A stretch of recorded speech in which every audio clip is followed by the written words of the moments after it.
I'm Matthew, your BRS Beginner Guru, and we have a figurative ton to cover today, so get your favorite drink, find a comfy place to sit down, and let's get to it. Sand, rock, and aquascaping are the primary topics for today's episode, and by the time we get to the end of it, you will know how exactly to set everything up. But before we get into that, let's start by upgrading our return pumps. It's just easier to do this now before we add the sand and the rock into our tank. The JBJ RF45 comes with two AC return pumps, both pre-installed and ready for action. But I'm going to ditch them and upgrade to two controllable and whisper quiet DC return pumps. I spent all day, every day, working in my studio, also known as my living room, and I value quiet. All AC powered pumps have an inherent vibration noise they make, usually when they're vibrating against the glass, and that constant sound drives me nuts. Here is an audio recording of the sound the AC pump makes.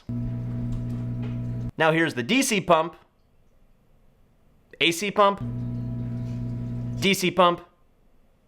You get the idea. I figure if that low vibration noise bothers me, it probably bothers my animals inside the tank. Now, mind you, I can't prove that, but I just have a hunch that it does. If you go to our website, bulkreefsupply.com, and navigate to pumps and power heads, return and utility pumps, and click on DC pumps, there are quite a few options to choose from. But luckily for us, most of them are too big to fit in our JBJ RF45. I don't really mean that they're too big for the rear filtration chamber, but they're too big in terms of flow. When I started out in this hobby a decade ago, the mantra was the more flow, the better. The thinking was that more powerful return pumps would push the water through the system more times per hour, meaning more contact with the filtration, thus cleaner water. But what we didn't realize at the time was all of this extra flow actually cleaned the water too much, removing organic compounds and various foods that were essential for our organisms, especially sensitive ones like our corals. My goal a decade ago was to turn the total water column over 10 to 15 times an hour, meaning in a standard 40-gallon system, we wanted the total output of our pumps to be somewhere between 400 and 600 gallons per hour. But after years of struggling to successfully keep corals and other sensitive filter feeders, we learned, and I learned in this hobby, that more flow does not equal more better. Instead, my goal for a return pump, or really a pair of return pumps for our JBJ RF45, is to turn over the entire water column 3 to 5 times an hour, so a total output of somewhere around 135 gallons to 225 gallons per hour. So, of course, in my infinite wisdom, I asked my colleague Josh to send me two return pumps, each capable of 800 gallons per hour, meaning a combined total of 1,600 gallons per hour, which in the 45-gallon JBJ RF45 would equal a turnover rate of 40 times an hour. Josh politely told me that he thought the pumps might be too big, but of course I brushed him off and said, no, they'll be totally fine.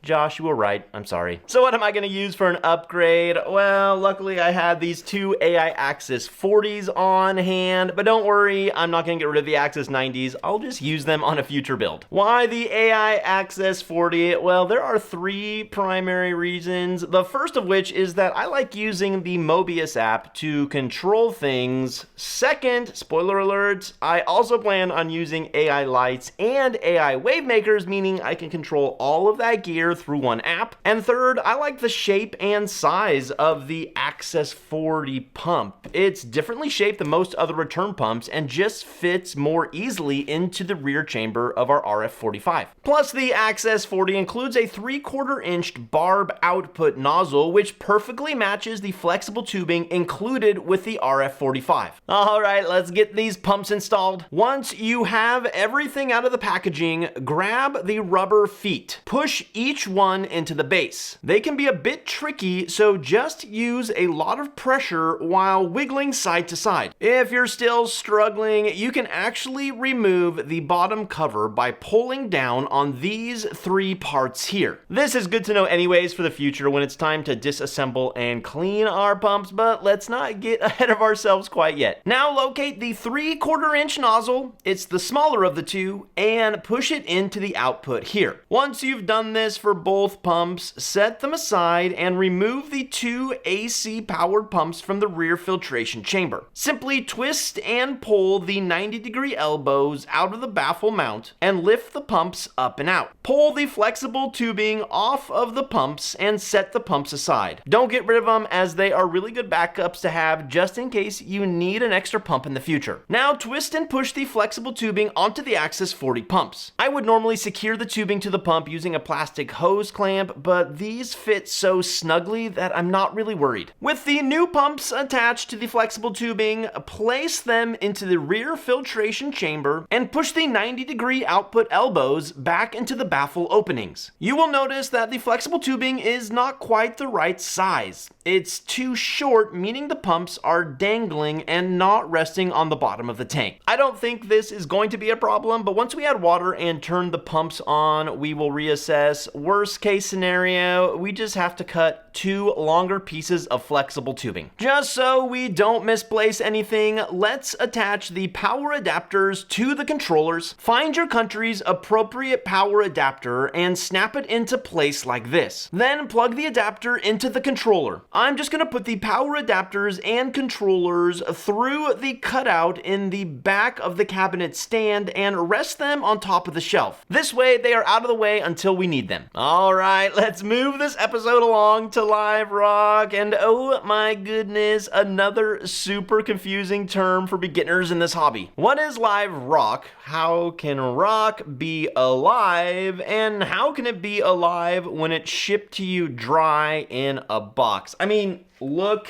at this piece right here. How on earth could we consider this live rock? Well, live rock is any sort of rock, whether human-made or quarried, that is specifically designed for use in saltwater aquariums. Live rock is typically composed of calcium carbonate, the same chemical compound that corals use to build their hard skeletons. Live rock is extremely porous and provides a great home for various types of beneficial bacteria to colonize on, and those beneficial bacteria are absolutely crucial for turning dangerous ammonia into less dangerous nitrite and nitrate. So when we talk about live rock in this hobby, we aren't talking about some sort of rock being from the Marvel universe, but rather any type of rock, whether quarried or human-made, that is specifically designed to host beneficial bacteria to convert that toxic ammonia into something less toxic. So while the rock itself is not alive, the rock will become alive with all of those beneficial bacteria. But to confuse you even more, there is wet live rock and dry live rock. Wet live rock has spent time in the ocean being colonized by not only beneficial bacteria, but all sorts of other small living organisms, and then is pulled from the ocean and shipped to you wet, thus preserving a lot of that life. Dry live rock, on the other hand, is either human-made or quarried from ancient coral reefs that are now above sea level. If you're not already confused enough, we refer to all of this rock, wet live rock and dry live rock, as reef rock, and it's actually the term I prefer because I think it's just a little less confusing. For beginners as well as for myself, I only recommend using dry reef rock. Wet reef rock, which has spent time in the ocean and then is shipped to you wet, can be amazingly beneficial for your aquarium if you're a seasoned hobbyist. But for beginners, I never recommend it, which I know for some of you non-beginners out there, you will highly disagree with me on this point. But my experience has taught me that for beginners, the disadvantages of wet live rock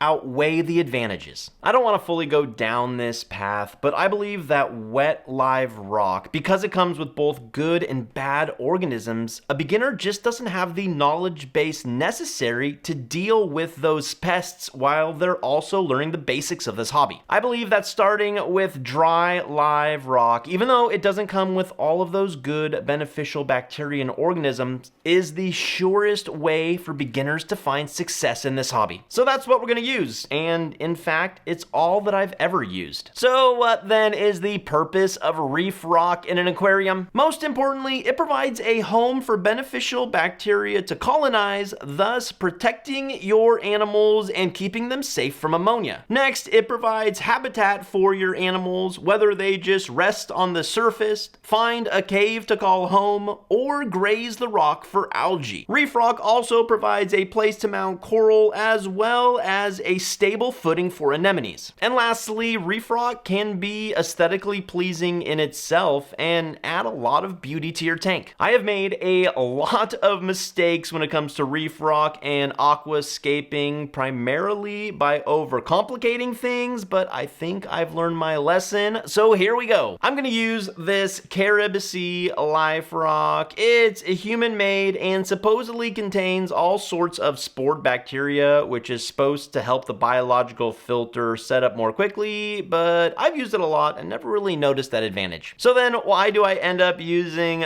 this rock in all of my tanks? Two reasons. First, I like the coralline color. It looks like a natural reef color to me, especially when compared to other brands like Real Reef Rock or Marco Rocks, both of which I've used in the past and work fantastic, by the way. And second, Carib Sea's live rock comes in all sorts of different shapes and sizes, which just makes my job as an aquascaper that much easier. All that being said, here are some of my previous aquascapes. Oh, and I should probably explain what the term aquascape means real quick. I think the easiest way to explain it is to just think of a landscape. What goes into planting a landscape? Well, it's the kind of plants you want to put in there, it's the irrigation system, and it's the overall aesthetic of the entire space. An aquascape is the exact same as a landscape, except for our aquariums. Specifically, in the saltwater hobby, an aquascape usually refers to our rock structure, and aquascaping is the art of putting that rock structure together to meet your goals. The two biggest mistakes I have made in the past when aquascaping my tanks have been, first, not creating enough safe places like caves or nooks and crannies for skittish fish to hide and call home, and second, by overbuilding my aquascape, usually meaning I fill too much of the vertical space, which I don't want to do, because rather than fill that vertical space with rock,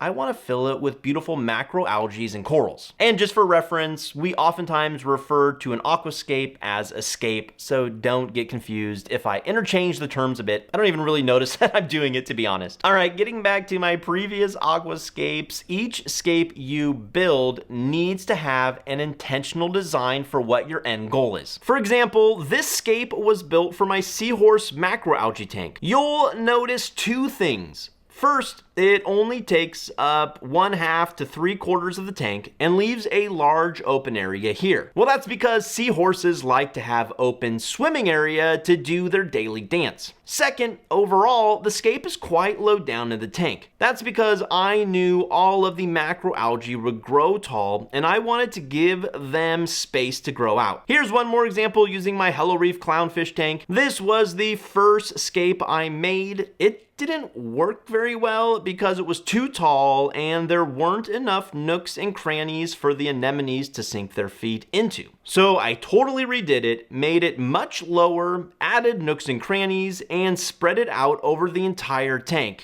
And it has allowed my anemones to multiply, and my tank looks like this today. It's by far the most simple aquascape and the favorite tank I've ever set up. So back to the task at hand, aquascaping our JBJ RF45. we can't even begin to start aquascaping until we know what the end goal is going to be. Besides the Hello Reef anemone tank right here, the most beautiful tank I have ever built was this 14-gallon peninsula-style Caribbean garden tank. The rockwork was extremely minimal, just enough to attach gorgonians and macroalgae, as well as to give a nice pop of color and texture. I'm going to use this tank as my inspiration, which means that until the tank fills out, it's going to look pretty empty, but that's okay because I know in the end, all of the animals I put inside are going to absolutely fill that vertical space with life. I feel like I've been talking about rocks for a ridiculously long time already and haven't even started talking about the aquascape, so let's rectify that post-haste. The first thing I'm going to do is create a mock-up of the base of the tank. When I measure the interior dimensions of the display portion of the tank, I get 15 inches by 25.5 inches. But since I know I'm going to be using the Flipper Float magnetic algae scraper, I want to leave a 1-inch gap between the aquascape and the glass panels. To help me visualize this, I'm going to use black tape to represent the base of the RF45 and this blue tape to represent the 1-inch gap for my algae scraper. To be honest, my scape's going to be so minimal anyways that I probably don't need to do this, but I always like to do it anyways because it just makes everything a little bit more accurate. Next, I like to lay out all of my gear. I ordered 2 separate types of Carib Sea Life Rock, 10 pounds of the Carib Sea Nano Life Rock, and 20 pounds of the standard Life Rock. I'm definitely not going to use all of this rock, but I like having more than I need because it gives me more selection when building my aquascape. Now that I have all the rock laid out, I'll get my disposable gloves, extra thick super glue, epoxy, and accelerator. One thing I forgot to mention is don't get rid of any of those small pieces of reef rock that may have broken during shipment. We will likely use them later to hide the super glue and epoxy seams, making the scape look completely seamless. By the way, as you're building your aquascape, if you need smaller pieces, feel free to break some of the larger rocks. I find a pair of safety glasses, crowbar, and hammer get the job done quite well. The only real downside with breaking up those larger pieces of rock is that since Carib Sea Life Rock is artificially colored only on the outside, when you break those larger pieces apart, you're left with some white parts from the inside of the rock. But to be honest, after a couple months in the tank, all the colors sort of blend together, especially once some algae growth happens, and you can't even notice the difference. I have a few specific goals for this aquascape. First, I want the aquascape to be minimalistic. The rock is absolutely not going to be the centerpiece of this aquarium. The macroalgae and animals will be. Second, I want at least 2 separate rock structures so that I can separate my anemones from my coral. Believe it or not, anemones have a foot and will walk around your tank, and if you put the anemones on a separate piece of rock surrounded by sand, I have just found they are less likely to walk across the sand bed and over to the other rock structure. Third, because of where the RF45 sits in my studio, I want the rock to go from the rear right to the front left, larger to smaller, kind of sloping towards the front, because it will help increase the sense of depth and size of the tank, as well as giving me the best viewing angle from where I work over there. Fourth, I want the aquascape to be extremely stable, so I want all of my individual pieces of rock to be secured together. Primarily that's so that eager sea urchins don't topple pieces of rock as they wander around grazing for algae. Fifth, I want to make sure there is plenty of space underneath the rock structure for a pistol shrimp and a shrimp goby to live. Sixth, on the anemone portion of the aquascape, I want to be sure there are plenty of nooks and crannies there so the anemones can sink their feet in and feel safe. Seventh, and finally, I want to be sure I create plenty of hiding spaces so that more timid fish can hide and feel safe, thus live longer and healthier lives. With all of these goals in the forefront of my mind, it is finally time to put the aquascape together. I'm going to play around with all of the rocks until I get a scape that I like,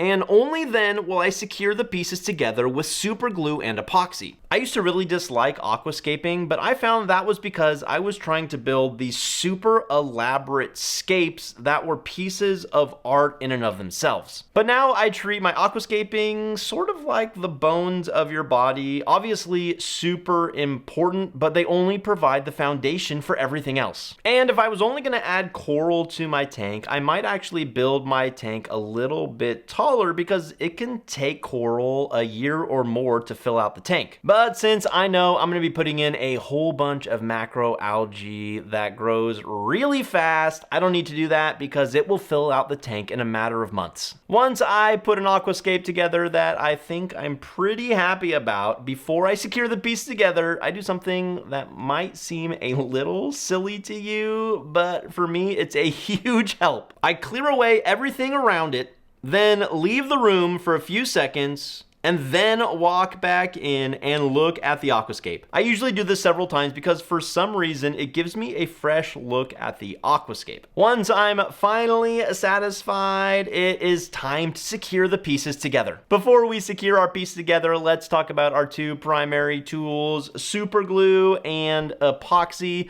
Bulk Reef Supply makes a really large bottle of extra thick super glue, which is way too much, but I will be using this in the future for coral mounting. And for epoxy, I really like the Coral Gum by Tunza. I've used Two Little Fishies Aquastick as well in the past, but it's not as easy to work with and it smells a lot worse. So this is my go-to. Here's something you really need to know about super glue and epoxy. Super glue is super sticky, but once it's dry, doesn't provide a lot of securing power to hold your rocks together. While on the other hand, epoxy is super strong once fully cured and holds your pieces of rock together well, but during the aquascaping process, it's really not sticky at all. I have heard so many beginners complain over the years that they must have gotten a bad batch of epoxy because it's not at all sticky and doesn't hold their rock together. Well, they are sort of right, but only because they don't understand how epoxy is supposed to work when building your aquascape. So I'm going to teach you how to use both super glue and epoxy together to get the most secure fit for your aquascape. The super glue is used primarily to make your epoxy sticky so that once fully cured, the epoxy will provide a structure and hold the pieces of rock together. But know this, even when fully cured, you still can't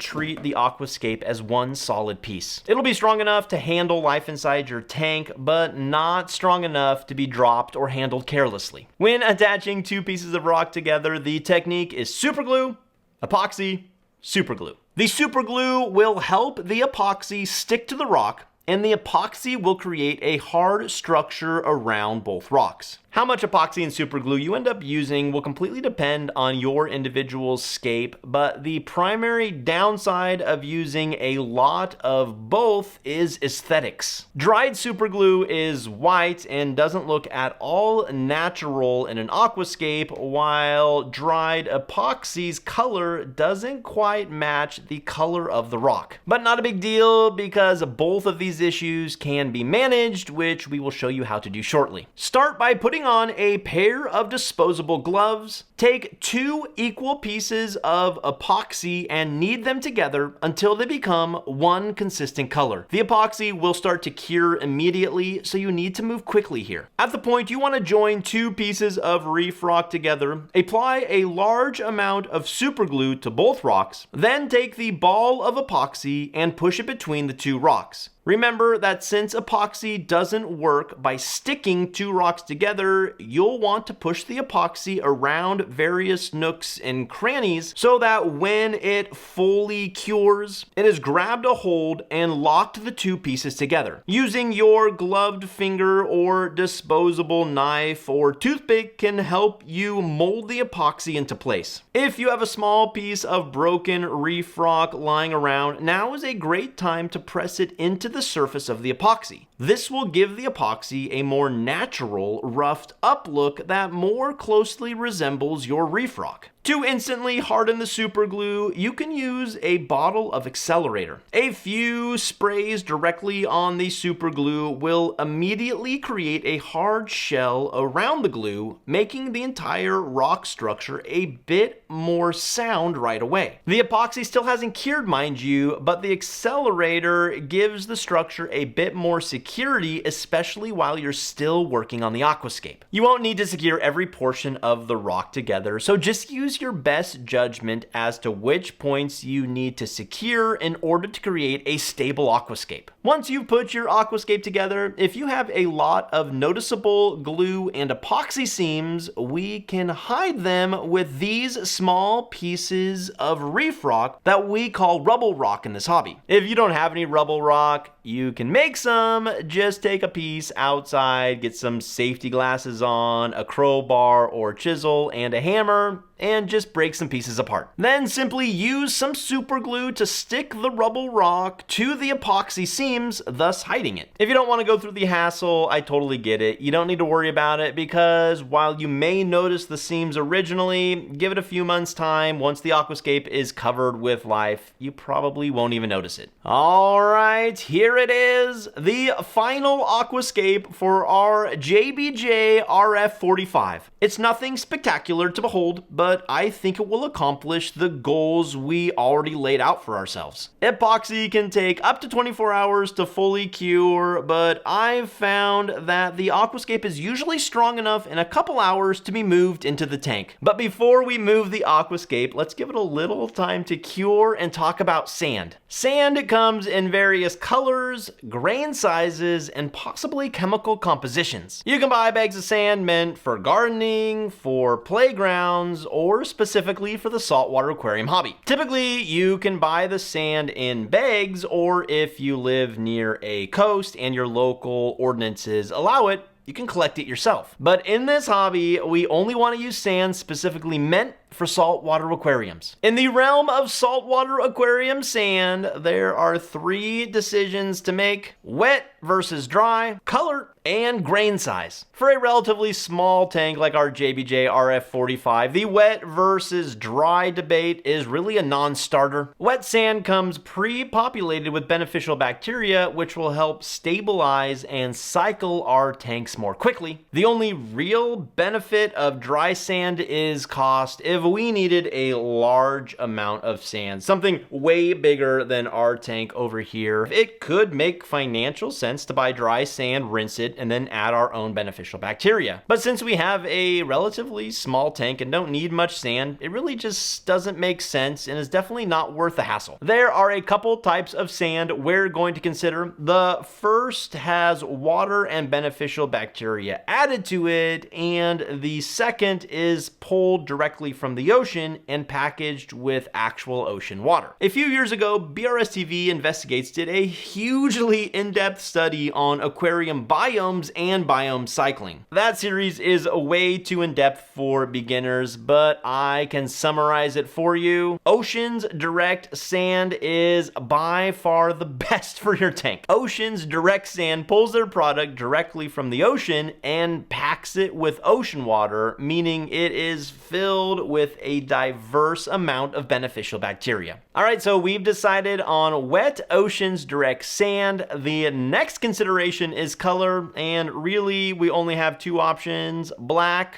or white. The only saltwater aquarium black sand that I'm aware of is called Hawaiian Black. We are not going to use it for various reasons, but one of those reasons is that it is actually magnetic. So every week when it's time to scrape algae off the glass, we'll be using that magnetic algae scraper, which will attract small pieces of sand, thus dragging them across the glass and scratching our glass, which is obviously something we want to avoid. So we have wet sand that is pulled from the ocean and packed with ocean water. It's white in color, And our third consideration is grain size. A grain size that is too large won't be good for our sand sifting animals and can trap a lot of fish food and waste, which given enough time can lead to old tank syndrome, which basically means the tank gets so dirty that it starts negatively impacting our animals. But a grain size that is too fine is super lightweight and can easily blow around the tank with even a slight amount of flow. Not only does this look bad, it's also not good for our plants and animals. In our hobby, we refer to the super fine grained sand as sugar fine sand and the very coarse sand as crushed coral. When all is said and done, we are going with Carib Sea's original grade Ocean's Direct sand. A while back, there was a trend in this hobby towards having a sandless, bare bottom tank. The thinking was a glass bottom tank not only looked cleaner, but could actually be kept cleaner because all that extra fish food and waste couldn't settle into the sandbed. Thankfully, that trend has passed because a bare bottom tank was always a bad idea for beginners. Why? Because a sandbed performs several important functions in a saltwater aquarium. First, it provides a habitat for various fish and invertebrates. Seraph and Necarious snails live in the sand, while pistol shrimp and shrimp gobies create a burrow underneath the rocks in the sand. Second, a sandbed provides a home for beneficial bacteria to colonize. Just like the super porous reef rock we already mentioned, the small grain size of sand has a lot of surface area, which is perfect for those beneficial bacteria to live, thus converting that dangerous ammonia into less toxic substances. And third, a sandbed, largely made up of aragonite, helps buffer the water, meaning it keeps the water parameters more stable, which is really important for sensitive animals, especially our coral. The only thing we haven't talked about yet relating to sandbeds is how deep we want the sand to be. Well, first off, bulkreefsupply.com has a sandbed calculator which can help us determine just how much sand we need to achieve our desired depth. To be honest, we don't need a super deep sandbed to achieve our goals. A 1-inch sandbed would likely be plenty for beneficial bacteria to colonize, to create a buffer for our water, and to create a home for sand sifting creatures. But because of one thing, I want a slightly deeper 2-inch sandbed. What is that one thing? Well, okay, it's actually two things. A pistol shrimp and a shrimp goby. There are few things in this hobby that I personally love more than watching the symbiotic relationship between a pistol shrimp and goby when they dig out a sandy burrow and live together underneath the rockwork. And since I know I will have those in my tank, I want to create the absolute best habitat for them, and a 2-inch sandbed fits that bill. So using the Bulk Reef Supply calculator, we tell it we're using special grain sand, we add the display tank dimensions and the 2-inch desired depth, and voila, we need 37.63 pounds. Well, lucky for us, I already did those calculations, and this 40-pound bag of Ocean's Direct original grade sand will be the perfect amount for our tank. I feel like I'm missing something in this entire sand discussion, but I can't remember what it is, so let's move on to some practicalities. Actually, installing the sandbed is exceedingly simple. There are only two things to consider. First,